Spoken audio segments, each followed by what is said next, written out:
I want to spend some time today going over 3 numerical response questions. Not specific questions or even specific concepts, but in general, the format of 3 numerical response questions. I call them the sure thing questions, not because we know exactly what those questions are going to look like in terms of content, but because we do know exactly what those questions are going to look like in terms of format. There will be, for sure, 100% chance, one graphing question where you have to perform a graphing analysis on. You're going to have to find the slope, the y-intercept, figure out what the slope and the y-intercept means, and then do something with that to solve for something. You will absolutely see one of those questions. In addition, you will have 2 more questions that go together. The first of that pair of questions will be just like any other numerical response question. It's not different format. It's nothing different about it. Just solve the question. Get what you're looking for, done the question, fill it in, bubble it in, good to go. There'll be a follow-up question, though, to that one that asks you what principles you used to solve it, what physics principles you used to solve it. That's a little bit different for us. It's not hard. It isn't. Listen, if you can solve the question, you can easily identify what principles you used. It should be a gimme question. In fact, oftentimes, even if you can't solve the problem, you can still identify what principles that you should have used to solve the problem. I want to spend a couple minutes right now going over the graphical analysis question. And we've done this quite a few times this year, at least a half a dozen times this year, with different graphs, with labs, and so on. Okay, but I want to spend a few more minutes just reviewing 1 or 2 of those questions, and then one more little aspect of it that I want you to do on the 25th for your diploma exam. Firstly, let me remind you that most of the graphical analysis questions that we've seen so far have been in the context of a lab. Right? We've done labs, and I think every lab we've done, we've had to plot a graph or graphs and get something from that graph. Figure out what the slope meant, figure out what the y-intercept meant, or whatever, okay, whatever. Google Sheets has always given us the value of the slope and the value of the y-intercept. You will not be able to use Google Sheets for your diploma exam. So how are we going to get the value of the slope and the value of the y-intercept on your exam? You can do it the old-fashioned way. You can calculate the slope. Right? Rise over run gives you the slope. Y-intercept, just extrapolate down through the y-axis and get the y-intercept. But I'm telling you, you shouldn't do it that way. Okay, you shouldn't do it that way. That takes too long. It's too imprecise. The way you should do it is on your calculator.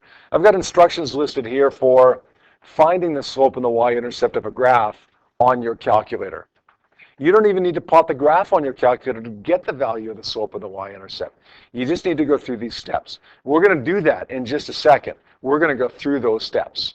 Now, what's the graph going to look like on your exam, first of all?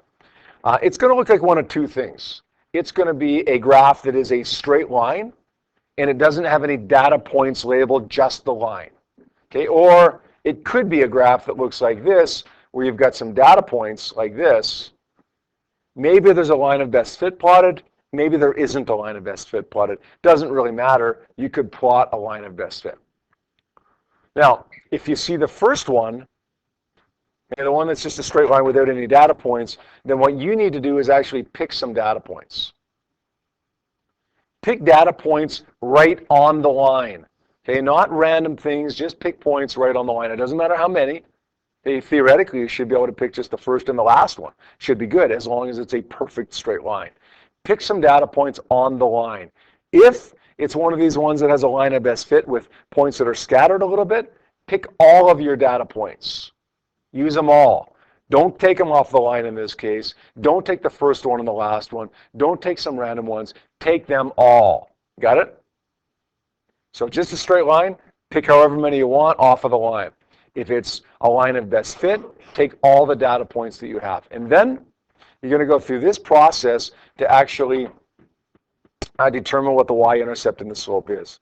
Let's say we've got 3 data points that we picked off of this first one. 1, 2, so our x, our y. Let's say we got 2, 4, our x and our y, and we've got 3 and 6, our x and our y. How are we going to get the slope of that graph? How are we going to get the y-intercept of that graph?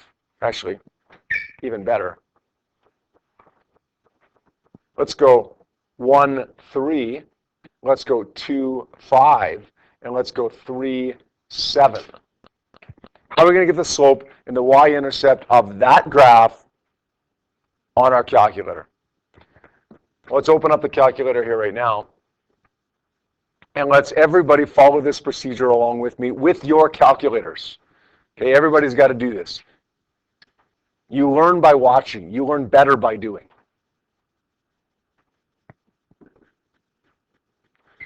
We're going to go into stat. Actually, you know what's going to happen on your diploma exam? You're going to get your calculator cleared. And you're going to get it cleared by second function mem. It's going to go reset. It's going to go all. It's going to go reset. Now it's going to say mem cleared in just a moment here. Once your calculator says mem cleared, make sure you go back and put it in degree mode. And then what you're going to do is click stat. Stat is going to be the function that allows me to get the y-intercept and the slope of this graph. Okay, stat. So step number 1. Then you're going to choose edit. Okay, that's easy. It's option number 1 again. And then you're going to enter your data. Your data is, well, my x-axis is 1, 2, and 3. Those are my x points. My y points are 3, 5, and 7. Now, if there happens to be data in your table already, just delete it with the delete button on your calculator. There shouldn't be data in there because you'll have cleared your calculator. Everything should be gone. Okay, but in some kind of freak of whatever that there happens to be data there, just delete it and start fresh. There's my data. What's my next step? Fill in the X column, fill in the Y column, click stat again. Stat. But this time I don't want to edit. This time I want to calculate. But I want to calculate option 4, linear regression. Down to 4, linear regression. Let's hit enter. Let's hit enter again. There's the equation for my graph, y equals ax plus b. The value of a, or the slope, is 2. You can see from that graph. And the value of the y-intercept here, b, is 1. I don't think you can tell me that that's harder than finding the slope and the y-intercept yourself by hand, the old-fashioned way. Okay, I'm telling you guys, you're going to have to do this. You're going to have to get the slope and the y-intercept. Do it this way. Do it this way. Yep, right. Now, once you've got the value of the slope and the y-intercept, what are you going to do with it? Well, it depends on what the graph is, right? Depends on what's on the y-axis and what's on the x-axis. I've got a number of examples in that little booklet that I gave you that involve different graphs. None with numbers, okay, none that we're actually going to calculate anything or find anything, but a bunch of them where we can just go through the basic method for figuring out what the slope and the y-intercept mean. We're going to do a couple of those here today. Just a couple of them, and I'll ask you to do the other ones yourself. Many of these we've done already in different labs that we've done or whatever. If you recognize it, that's great. If you don't, that's okay. We're going to do 2 of them right now, though. The first one is at the bottom of the first page of graphing questions. In the context of refraction of light. You always have to have a context, right? Obviously, on a diploma exam, you're going to be given a lot more context than just refraction of light. There'll probably be a page of information around it, actually. My graph, though, context of refraction of light here, just simple, straight to the point here. The graph you can see is sine theta 2 versus sine theta 1, and it's a straight line graph. Kind of weird, eh? Sine theta 2 versus sine theta 1? Yeah, that's a weird graph. This is a lab that I would have loved to have done with you guys. We just didn't have time. Okay, this lab would allow us to find the index of refraction of a material. It would have allowed us to find the speed of light in a different material. It would have allowed us to find a whole bunch of different things. We just, I say, didn't have time to do it. How do you get a straight line from sine theta 2 versus sine theta 1? Well, same way you get a straight line with some other graphs. Let's just take a little aside for a second here. Plot a graph of EK versus speed, kinetic energy versus speed. What's the shape of that graph going to be? It's going to look like this. It's going to be curving upwards because the equation is EK is equal to 1/2 mv squared, right? Another graph? How about electric force versus distance? Well, that's going to be curving downwards like this, right? Why? Because electric force is equal to K Q1 Q2 over R squared, right? Because it's over R squared. Neither one of those are straight lines. You couldn't deal with those on your exam, but you could deal with this. Because if you squared all the values of V, guess what that graph's going to look like? A straight line. We could deal with this one. 1 over R squared, because if we took 1 over the value of R for each of the variables, each of the values I should say, then guess what we're going to get? A straight line. You're going to get a straight line on your exam. It may have funny variables on the x-axis or the y-axis, like not V, but V squared, or not R, but 1 over R squared, or not theta, but sine theta. Don't panic about that. Don't worry about that. Okay? It came from straightening out a curved line. It's just easier to deal with a straight line, so that's what they do, is they straighten it out. It's the first thing you do whenever you see one of these questions, always. Or get an equation from the graph. And the equation is always in the form of y equals mx plus b. Your y-axis in this case is sine theta 2. M is the slope, as it always is. X is sine theta 1. There is no y-intercept. Get an equation usually from your data sheet here. What equation from our data sheet, or what can we derive that has those two variables in it, sine theta 2 and sine theta 1? Snell's law, isn't it? Say sine theta 1 over sine theta 2 equals, I could say V1 over V2, N1, N2 over N1, lambda 1 over lambda 2. We're going to go N2 over N1. It would depend upon the context of the questions which one you pick there. Okay, but it would be clear to you. If you're solving for V, then we'll go V1 over V2. If you're solving for an N, then you'd go N2 over N1. Let's rearrange this, take the same form now, solving for sine theta 2. Okay, sine theta 2 goes up by multiplying, N1 goes up, N2 goes down, so it becomes sine theta 2 is equal to N1 over N2 times sine theta 1.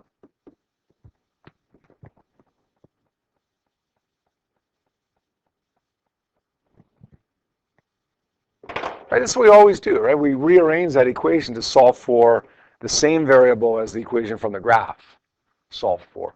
Now we start crossing things off. Sine theta 2 appears in both, disappears. Sine theta 1 appears in both, disappears. Slope is equal to N1 over N2. You get the value of the slope from your calculator. You get the value of one of the n's that's given to you, and then you find probably the other value of n. Make sense? I want to try one more, another one that we haven't seen before. Like I say, a lot of these we have seen before, but I'm trying to pick ones to go over here today that we haven't. Last one here, in the context of a suspended oil drop in the Millikan oil drop experiment. Well, we always come up with an equation from the graph, which is y equals mx plus b. And the y-axis here is electric field. M is the slope. And the x-axis here is the weight of the oil drop. What's another variable that is equivalent to the weight of an oil drop, or the weight of anything? Sorry? No, not kilograms, actually. That's mass. Force of gravity. Okay, so we're going to say it's equal to the slope times Fg, the force of gravity. It's easier than writing in weight, right? Plus, we don't have any equations that have the word weight in it. We do have equations that have Fg in it. All right, let's get an equation from our data sheet, or derive an equation or something that has the electric field and the force of gravity in it. Well, in the context of the oil drop experiment, it would be Fe equals Fg, right? Electric field force equals gravitational force when you're balancing those two forces to suspend the oil drop. We're going to say QE is equal to, we usually say mg at this point, right? But right here, we're just going to leave it as FG because we don't want to get rid of a variable here that appears in the equation from the graph. Let's rearrange this to solve for E because that's what we solved for in the other equation. It becomes FG over Q. E. All right, start crossing off things that appear in both. E appears in both. FG appears in both. What's the slope of this graph equal? Yeah, 1 over Q.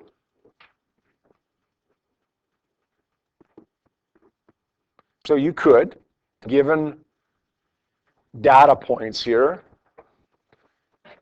plug them into your calculator, solve for the value of the slope, and then solve for charge. That's likely what this question would have asked you for, is the charge. The other kind of unique numerical response question that we're going to see is actually going to be that pair of questions where first one is just solve the same way as you solve any other numerical response question, but the follow-up question where they ask you for the physics principles you used to solve it. The Alberta Education Physics 30 people consider there to be 10 physics principles. They are listed on your data sheet in the bottom left-hand corner. I've copied them onto the front page of this booklet that I've given you, the 10 physics principles. They're numbered 0 through 9. You will solve a problem the same way as you always solve a problem, and then you will look back and identify which 2 of these 10 principles you used to solve the problem. That should be the easy question, because if you've solved it, unless you got lucky, you know what you did, right? It should be easy to identify what you did. In all likelihood, those 2 questions will be the last 2 questions on your exam. We don't know that for sure because they don't tell us that. It's not the policy that they're going to be the last 2 questions on the exam, but over the last couple of years, they have been the last 2 questions on the exam. So I would guess that they're going to be the last 2 questions again. Don't panic if they're not, okay, but they likely will be. If you want to get a start on those right away, okay, go to the end of the exam, have a peek for them. That's completely up to you.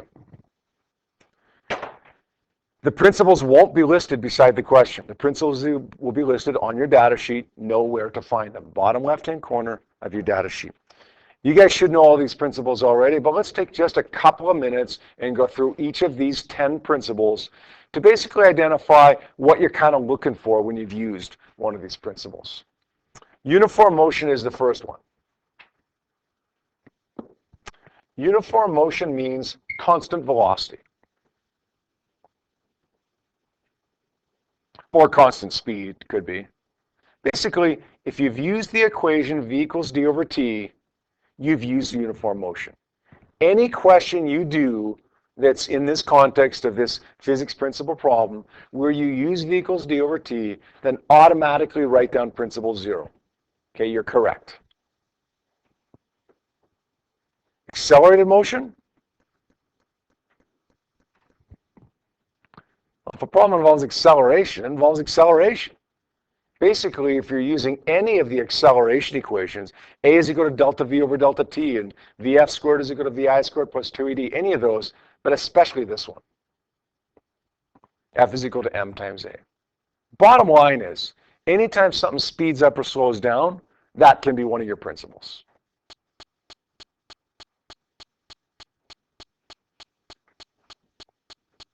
Uniform circular motion. The object is going in a circle. Right? That's pretty obvious, I think. What are you going to use there?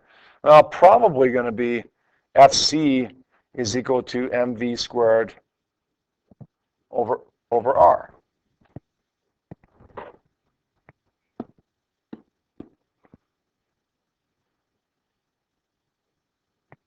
Now, a little bit of a problem with this one is that F is equal to mv squared over r doesn't actually appear on your data sheet. Right? We know that A is equal to V squared over R does. And we know that A is equal to F over M does.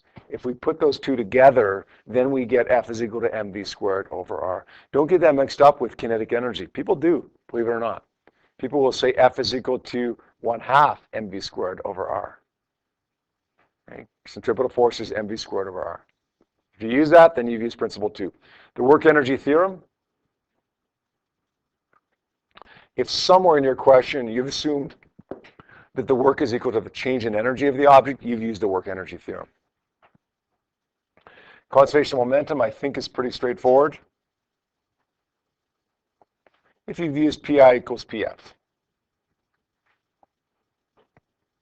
Basically, it's a collision, right? Or it's an explosion. Conservation of energy, nothing new here. EI equals EF. You're likely to see that maybe in a charged particle speeding up or slowing down. Okay, a photoelectric effect problem. Right? HF is equal to EK plus 1 plus the work function. That's conservation of energy.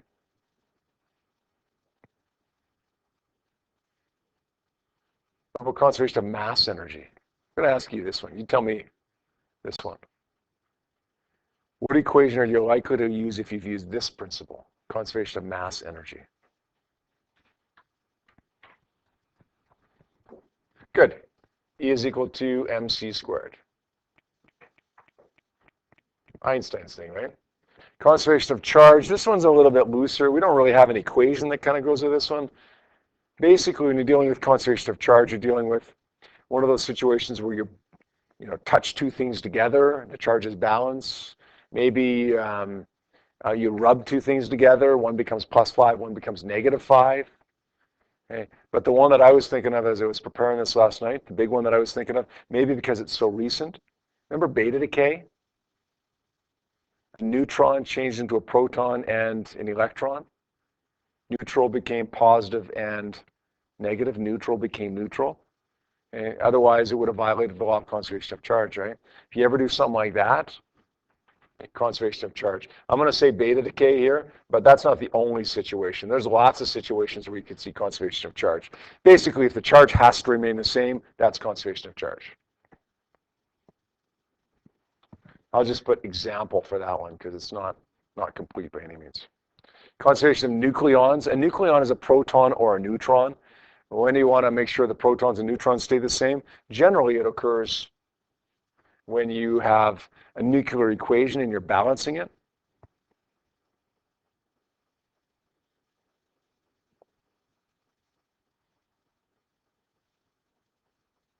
If you have a mass number of 236 on the left side, what do you got to have on the right side? 236. You have to conserve nucleons. You have to conserve protons and neutrons. Wave-particle duality. Generally, that appears where E is equal to HF, HC over lambda, right? The wave-particle nature of a photon. E is equal to P times C. That's the energy related to the momentum of a photon. P is equal to H over lambda, the momentum of a photon. Compton effect, right? None of this stuff is new. Just making sure that we can identify when we do something that we know what principle it is that we've actually done. Let's do an example. If you flip a few pages forward after your graphing practice questions, you're going to see a title that says some physics principles examples, and you're going to see 3 scenarios. I want to focus on the first scenario right now. It's a cyclotron. In fact, this is not completely new to you. You had a written response test that had a cyclotron question on it. Although the question was different than what you see here, it was based on the same thing. In fact, one of the diagrams almost looks exactly the same as on that test. It says a cyclotron is one type of particle accelerator that can be used to accelerate charged particles to very high energies. And we know why we want them to be very high energies, right? We learned that yesterday. That was our last day of new stuff. Right, so we can smash them into each other, and the energies have to be so big to overcome the strong nuclear force within the nucleus. Or sorry, within the nucleus. We got to smash them apart. Like we have to have high energies to break them apart. A cyclotron consists of 2 hollow metal electrodes that are each shaped like the letter D. And you can see that right here. The Ds are placed in a vacuum and an external magnetic field is added. I circled that. I don't know if it's going to be helpful, but because in the end, I mean, really, we can see that, right? But I circled it anyways. You got a magnetic field added. It says charged particles are injected near the center of the Ds. An electric potential difference across the D separation accelerates the charged particles. All right. Lots of you are at this point now, but if you're not, you can still get there. What point do I want you to be at? I want you, when you're reading through something like this, to just kind of stop and take a step back sometimes when you read certain words or certain sentences. This sentence causes me to stop and take a step back. An electric potential difference across the Ds, the D separation, accelerates charged particles. Why did that jump out to me? What in that sentence told me something that I think I want to write down, that I want to draw attention to? Mark? Yeah, the charged particles accelerate. What do I do when charged particles accelerate? It's like a car going down a hill, right? I do conservation of energy. Now, I don't know if that's going to help me in this question or not, because I don't even know what I'm being asked in this question. But I saw it, and I thought it, so I'm going to jot it down. Once inside the Ds, the charged particles follow a circular path. Okay, that might be important. Circular path. Hey, wait. I just thought of something else. I just circled magnetic field, underlined circular path. Charged particle going in a circular path in a magnetic field. What do I usually do? Fc equals Fm. mv squared over r is equal to qvb. Right? Remember that? I don't know if I'm going to use this stuff, but I thought of it, so I'm going to write it down. Continues each time. As they reach the D separation, the electric potential difference reverses so that the particles are again accelerated. Okay, so again, we're accelerating the charges. Continues, keeps going faster and faster and faster. Then we get some data down here. We got a magnetic field down here. We got a potential difference down here. Although that potential difference is in megavolts, we got a separation here between the between these Ds. We got be careful here. This is an initial speed. An initial speed. It approaches the D separation. That's the speed it's going as it approaches the D separation. All right, let's see what we're going to be asked here. Okay, let's see what they're asking me in this question. The radius of curvature. Oh, great. Okay, as soon as I start reading this, I'm like, I got this question. I got this one nailed. Okay, I want to find out the radius of curvature of the particles as they go around this circle. I know exactly what to do. Hey, I just wrote it down. Fc is equal to Fm, right? So let's do that. Okay, let's do that now.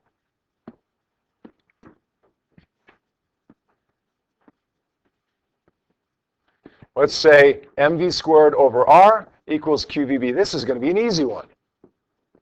Cancel out the v's. I get mv over r equals q times b. Rearrange that to solve for r. Becomes mv over qb. Let's start plugging my numbers in here. We're talking about protons. So we're going to say the mass of a proton is 1.67 times 10 to the minus 27.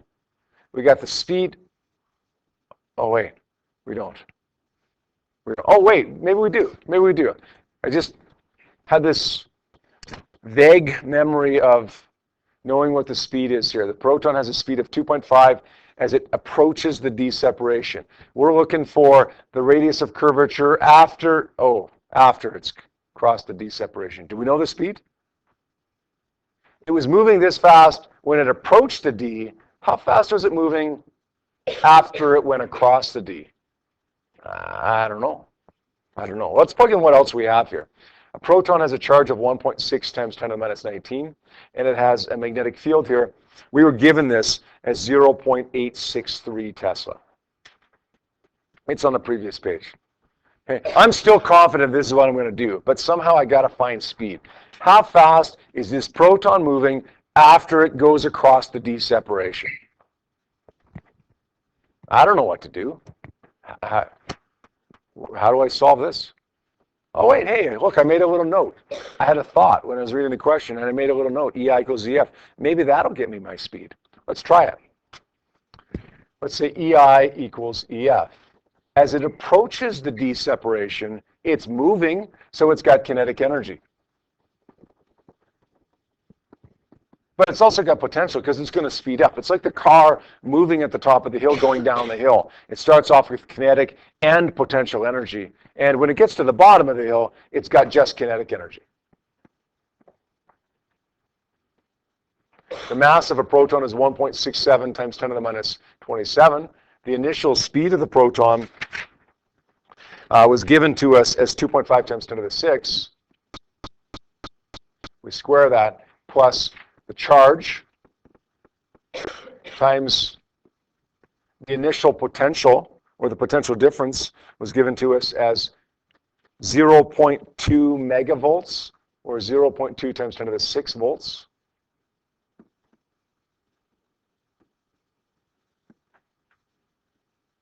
All right, solve for VF. It works out to be 6.676327 times 10 to the 6 meters per second, or at least at 1 o'clock this morning, that's what I calculated it to be. If anybody checks this and finds I made a mistake when I was pretty tired this morning, let me know, please. I think that's what it is, though. That's the speed that it's moving after it's gone across the D, after it's sped up, right? We want to know the radius after it's gone across the D, so let's plug that in here. Solve for R, and it works out to be 8.07 times 10 to the negative 2 meters. Let's fill it in. 8 as BC times 10 to the negative D, 807 times 10 to the negative 2. Is that question really, to this point, any different than any other numeric response question? It might be a little bit more work, but not really much, right?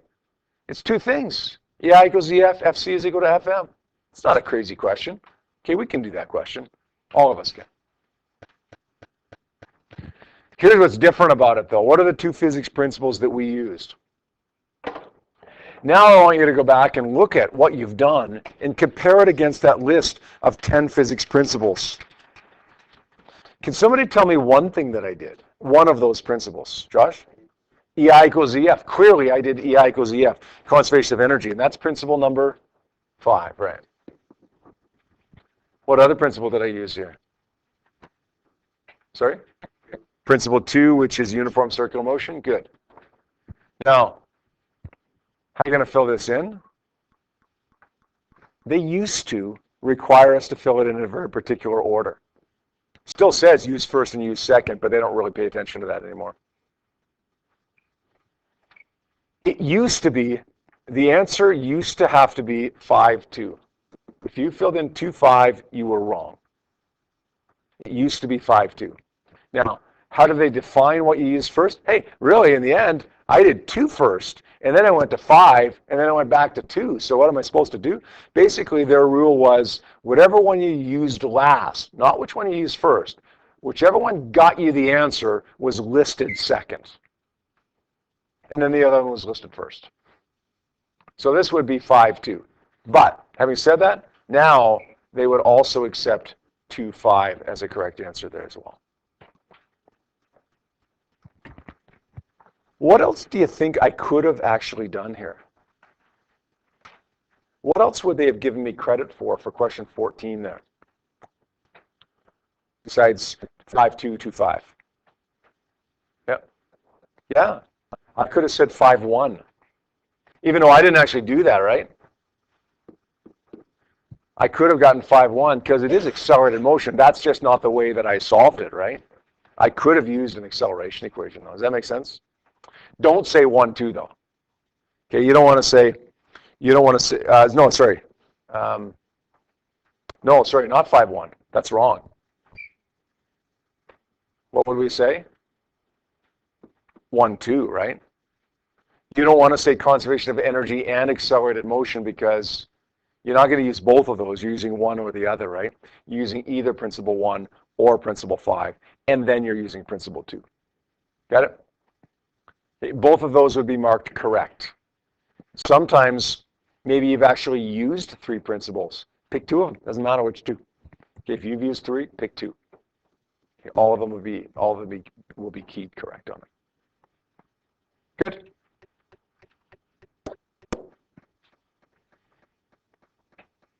Let's say it's 11:27 a.m. on the 25th of June, and you're not done this exam. You're coming to the last 2 questions, and you see these, and you're like, oh, shoot. I recognize EI equals EF. I recognize FC is equal to FM. I don't have time to do this. I don't have time to get 8072. What should you do?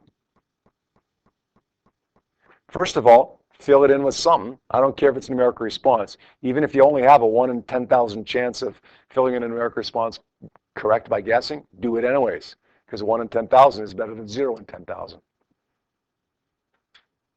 But something you have a much better chance on is the last question. Even if you don't get this one, yeah, didn't have time to do this, didn't get the right answer because I calculated something wrong, whatever the case may be, you can still do this, right? You still know that we use conservation of energy or accelerated motion and uniform circular motion, right? Okay. It's a gift. That question's a gift. Okay, we can nail that last question, regardless of whether we can do the first question or not. Let's try one more example here, okay? This one's going to be scenario 2. And then that'll be the last thing that we do here today. Scenario 3, just do it as practice. Hey, it's a good practice question for you. It's challenging. I'll tell you, scenario 2 and scenario 3 are both challenging questions. Do them as practice. Scenario 2 says a sample of thorium-226 is stored in a lead box as shown below. So it's stored in a lead box so that it doesn't escape anywhere, right, except where the hole is. It undergoes alpha decay. The lead box has a small opening on the left side to allow a stream of alpha particles to escape. How do we know the alpha particles are going to go this way? They don't all go this way. Some of them go this way, some of them go this way, some of them go this way. But the lead box stops the ones that are going every other direction from escaping. In the sample, it says a nucleus of thorium-226 is at rest. I'm not going to underline that in red, but somehow that seems significant to me. It's at rest. Why are they telling me it's at rest? Okay, that must be important. Okay, it feels like that's going to be important. It undergoes alpha decay. The daughter nucleus produced radium-222 has a mass of 3.67 times 10 to the minus 25 and moves to the right immediately after the decay. Thorium-226 nucleus, radium-226, alpha particle form an isolated system. Stop. Something just occurred to me. Did it occur to anybody else? There's a couple of things in here that are leading me to a little idea that I might want to write down, a little random thought that I might want to write down. Anyone see the same random idea? Anyone thinking the same thing? Good, Jeff. That's the same thing that struck me. It's conservation of momentum, right? Pi equals PF. I'll tell you what, as I was reading through this paragraph, I was starting to think that. Conservation of momentum, because it's one thing decays into something that goes this way, something that goes that way. That seems an awful lot like firing a gun, right? But then when I saw that word isolated system, that just drove the point home for me. Just because it says isolated system doesn't mean it has to be a conservation of momentum problem. But why would they tell me it was isolated? The only time we've ever used that word is in the context of conservation of momentum, right? Why would they tell me it was isolated if that's not what I was going to do? So I'm pretty sure this is going to be Pi equals PF. We'll deal with that later on, though. Let's read the rest. To the left of the lead box are 2 parallel plates, one positive, the other negative. They're this far apart. The alpha particles are stopped by the electric force just before they reach the positive plate. Something else jumps out at me here. The alpha particles were moving, and now they're slowing down and stopping. What do we do when charged particles slow down? It's like a car going up a hill, right? We do conservation of energy, EI equals EF.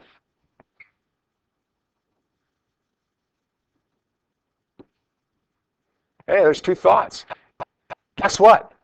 It's a problem where we're expected to use 2 principles. I just had 2 thoughts, conservation of energy and conservation of momentum. Odds are I'm on the right track here, right? No guarantees, but pretty good chance of it here. Oh, wait. Magnitude of the electric force. That's not what I was expecting. Magnitude of the electric force. That's not what I was expecting at all. What are we going to do? Nothing in here. None of my thoughts have the electric force in there. Anybody know what to do? Neither do I. Neither do I. So what am I going to do? You get two options right now. You can cry, or you can use one of these things that you noticed. Where is it going to take us? Who knows? Who knows? But it's something at least. It's better than what you're doing right now, just sitting there thinking, I don't know what to do. Hey, try something. Let's try PI equals PF. Okay, let's do it on this page so we can see everything here, okay? PI equals PF. The initial momentum here of this system is 0 because it's at rest. M1 V1F plus M2 V2F. Okay, mass 1 is the mass of the radium, 3.67 times 10 to the minus 25 kilograms, times V1F, it's 3.1 times 10 to the 5 meters per second. What's the mass of the alpha particle times the speed of the alpha particle? All right, so after the decay takes place, the alpha particle has a velocity of negative 171.08270, or again, at least that's what I calculated at 1 o'clock this morning. I think it's right, but I was tired. What next? What next? I don't know. Let's do the next thing now. Let's try the next thing that we noticed. Where it's going to take me, if anywhere, who knows? But let's give it a shot here. Let's say EI is equal to EF.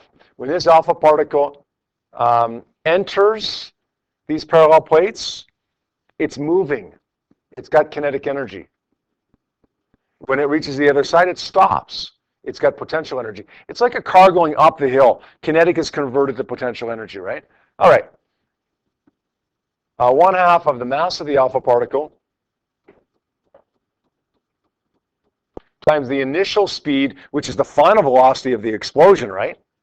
171.08270. Drop the negative because it's speed now. Charge is 3.2 times 10 to the minus 19.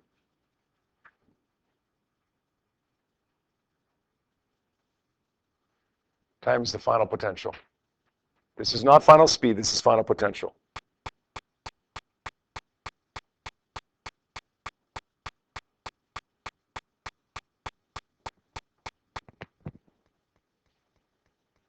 I'm missing something.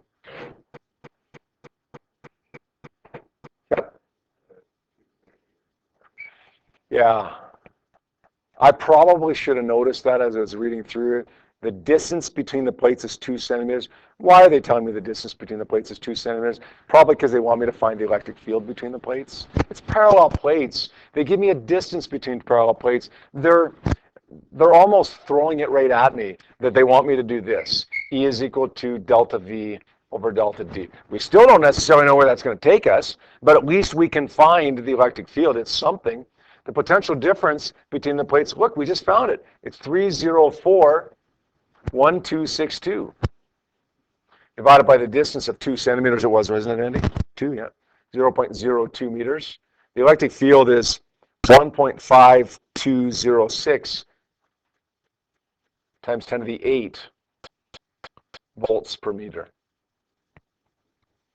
Okay, we want to find the electric force. Hey, you got a charge, you got an electric field, you want to find a force. Let's just say E is equal to F over Q. Or F is equal to Q times E. Hey, it's easy now. I got the charge. I just found the electric field, thanks to Andy. The force is going to be 4.9 times 10 to the minus 11 newtons. That's more work than the last question was, isn't it? Okay, multiple steps here. How do we express that? I'll come back to this page in a minute so you can finish writing that. 4.9 times 10 to the minus 11, it would be 49, not there though, 4911.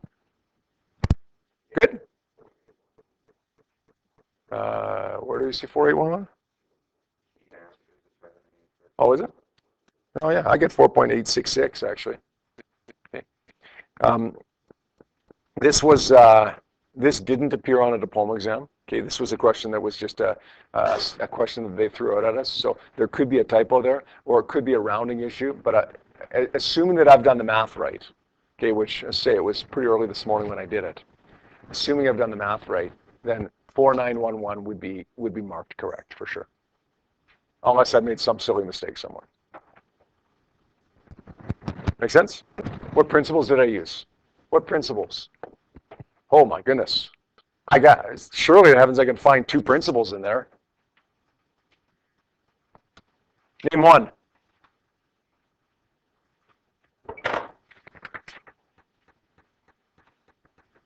Give me one of them. Yeah, Andy, what's one?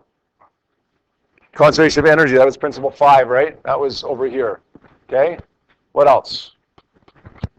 Conservation of momentum. Sure. That's going to be principle 4. Is there anything else here? Accelerated motion, principle 1. I want to be careful with that one because I'm probably not going to want to say 1 and 5. Okay? Although 1 would work because it is accelerating. I'm going to pick either 4-5 or 4-1, probably. Make sense? Or you could go the other way around as well, right? Good.